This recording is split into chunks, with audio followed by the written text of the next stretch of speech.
to the Startup Funding Espresso. I'm Hall T. Martin, where we talk about how to raise funding and invest in startups and the time it takes to drink an espresso. If you have a question about startup funding or investing, please go to the website, startupfundingespresso.com, and type in your question into the chat bot in the lower right corner to receive an answer.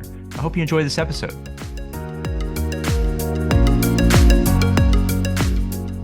Hello, this is Hall T. Martin with the Startup Funding Espresso, your daily shot of startup funding and investing.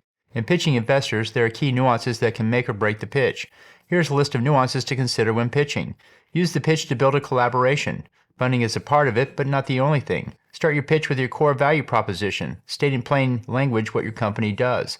If you have revenue numbers, build a pitch around it. Showcase the growth story by showing a graph that is going up and to the right at 45 degrees. If you don't have revenue, then build a pitch around the key insight you have into solving the problem. Don't avoid the risk factors. Instead, focus on how you're mitigating those factors. Don't avoid the competition. Instead, show how the competition validates the market.